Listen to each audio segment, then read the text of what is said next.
벌써 기대돼요. 안녕하세요. 두산센터 안윤일 PD입니다. 저는 두산센터에서 공연 기획 제작을 담당하고 있습니다. 2025년도 두산센터가 마련된 공연을 소개하기 위해 제가 이 자리에 섰습니다. 그럼 먼저 두산아트센터 프로그램이 어떻게 편성되는지에 대해서 제가 간략하게 소개를 드리려고 해요. 소극장 스페이스 릴리는 어떤 공간일까요? 블랙박스 시어터예요. C가 없습니다. 아, 네. 여기 있는데 안 보이셨나 봐요? 네.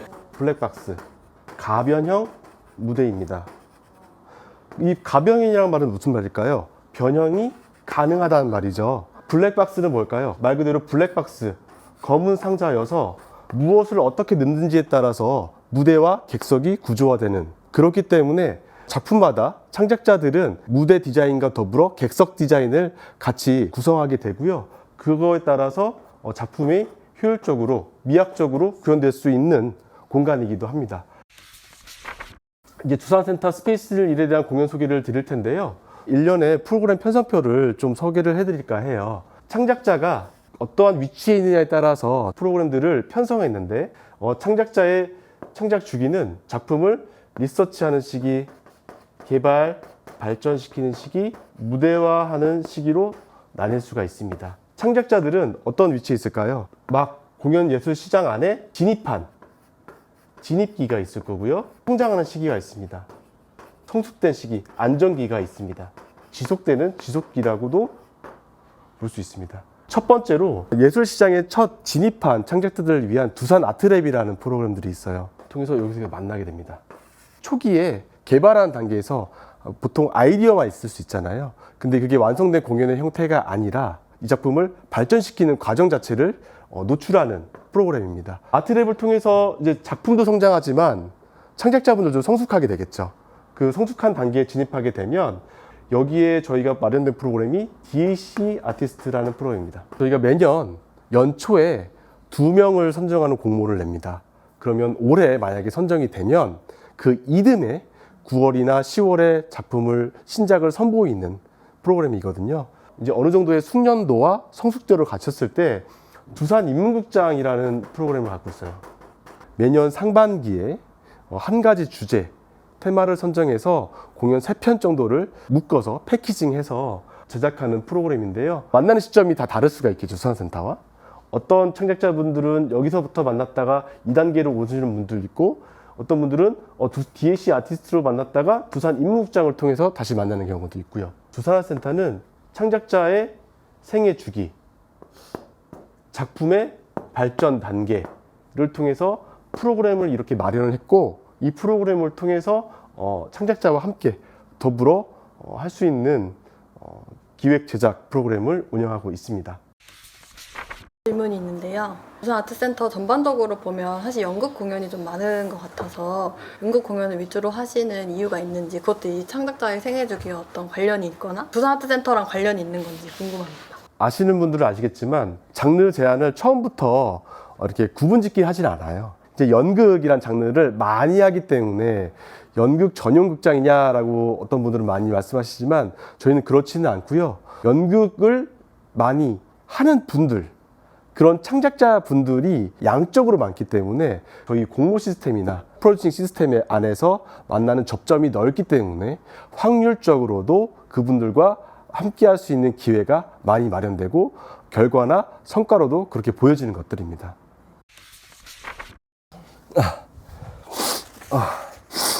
지금부터는 2025년도에 그러면 두산센터 프로그램이 뭐가 있는지에 대해 설명을 드리고자 해요. 시간의 순서대로 설명을 드리겠습니다. 첫 번째로 두산 아트랩 1월부터 이제 3월까지 여기 빨간색 커버에 맨 앞에 창작자 이름만 나와 있죠. 왜 이름만 나와 있을까요?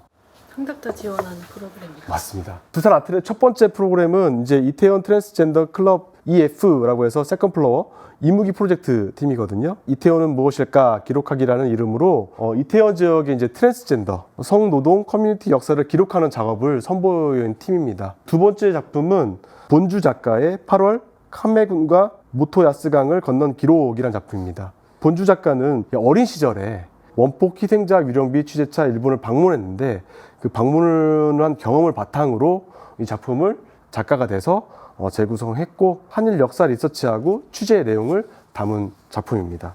그리고 세 번째 작품은 이경원 작가의 감정 연습입니다. 그래서 이경원 작가는 이제 작가로 참여하게 되고요. 연출은 신명민 연출입니다. 사건 이후에 남겨진 사람들을 조명하는 작가 그리고 작품을 써온 이경헌 작가는 자살 사별자가 타인과의 어떤 관계 맺음을 통해서 자신의 감정과 내면을 살피는지 그런 이야기를 다룬 작품입니다. 네 번째 작품은 뮤지컬입니다. 달리갈라 기획전이라고 작연출은 조윤지 작가가 작곡은 김승민 작가가 참여하게 되는데요. 가변형 공간을 특성에 활용해서 무대와 객석을 미술 전시관 전시 컨셉으로 이제 구성을 했고 관객들은 이 공연장 안에서 이동을 하면서 관람을 하는 독특한 형태의 공연이 되지 않을까 생각하고 있습니다. 다섯 번째는 연극인데 그리고 남겨진 것은 견디기 어려운 정도의 길고 긴 사이 윤소희 작가 작연출로 참여하게 되는데요.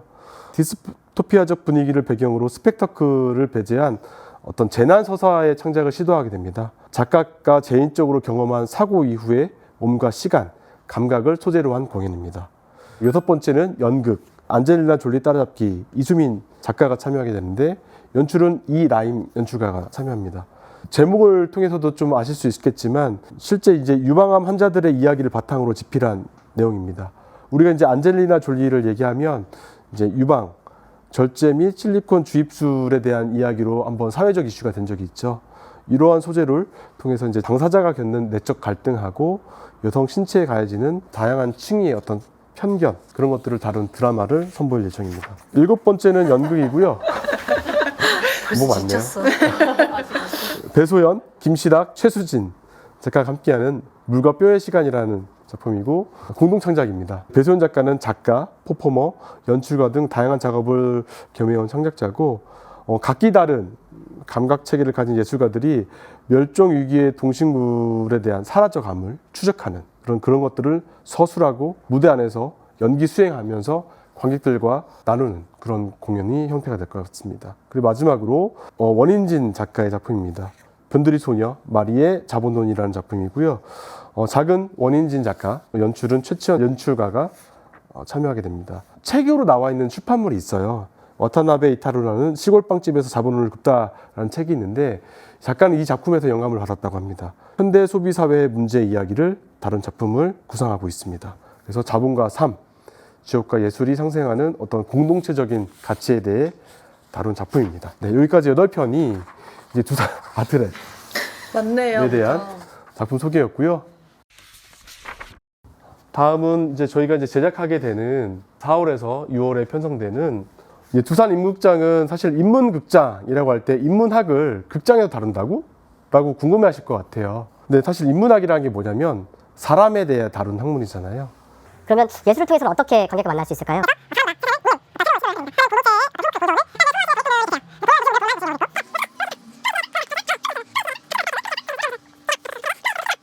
이를 통해서 한번 좀 몰입의 경험도 가지시고 반복되는 이런 경험들이 다시 또 반복되는 선순환이 이루어지길 바랍니다.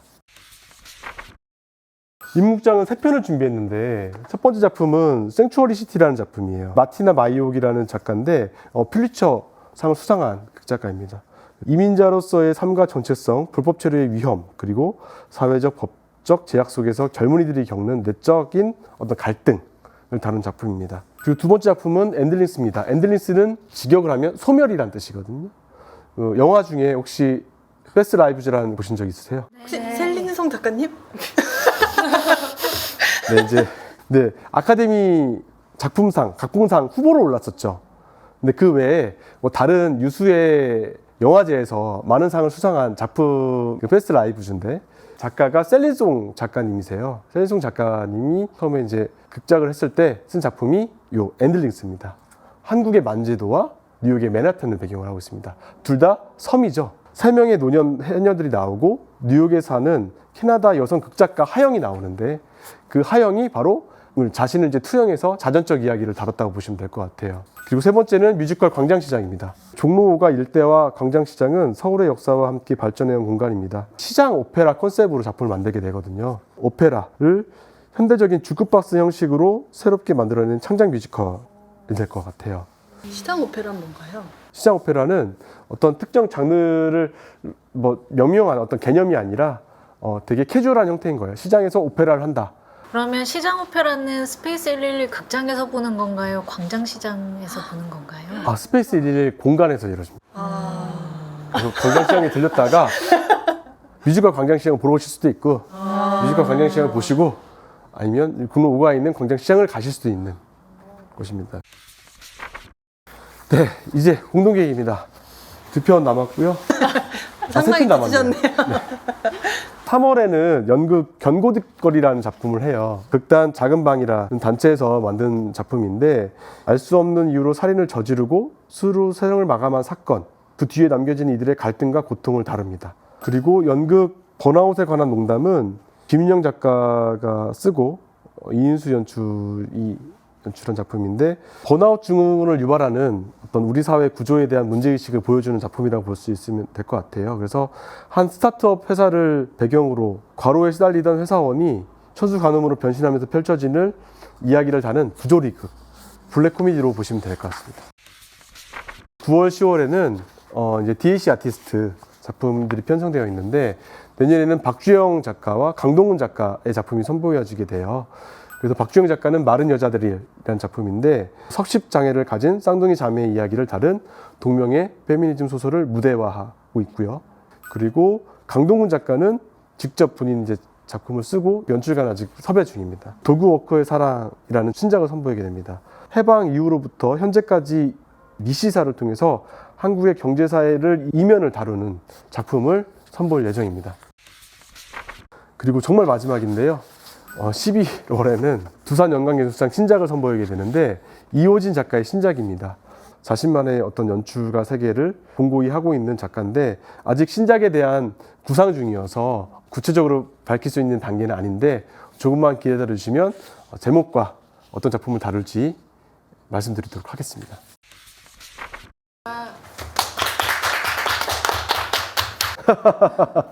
많은 내용을 한 번에 짧은 시간 안에 설명드리는 게 쉽지 않은 것 같고요. 말씀드린 모든 내용들은 두산센터 홈페이지 가시면 2025년 두산센터 프로그램 요 링크를 따라가시면 PDF 파일로 다운받아 보실 수가 있습니다. 자세한 설명은 이 내용을 참고하시고 또한 문의사항이 있을 때는 이 참고에 또 문의할 수 있는 담당자들에 대한 연락처들도 같이 기재되어 있어요. 연락 주시면 저희가 친절하게 말씀드리도록 하겠습니다. 네, 이상 2025년도 두산센터에 대한 공연 소개를 마치고자 하고요. 25년도에도 많은 창작자분들과 더불어 관객분들을 만날 수 있는 뜻깊은 한 해가 되기 위해 저희도 노력하겠습니다. 2025년 새해 복 많이 받으시고 네, 반가운 얼굴로 극장에서 뵙도록 하겠습니다. 감사합니다.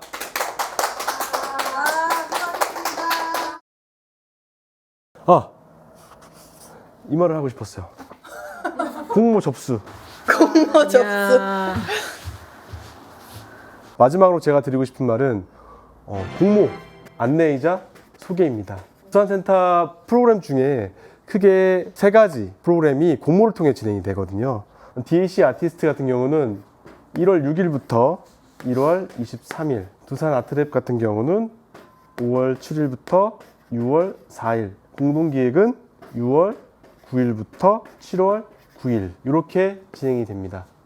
DAC 아티스트와 두산 아트랩은 지원할 수 있는 신청 대상 기준이 동일합니다. 40세 이하, 대한민국 국적, 장르 불문하고요. 많은 관심 부탁드리고 공동기획도 내가 다른 곳에서 공연을 했는데 두산아트센터라는 곳에서 우리 공연이 관객들과 만나고 싶다라고 생각하는 예술단체들도 많은 관심 부탁드립니다. 1985년생부터 가능하십니다.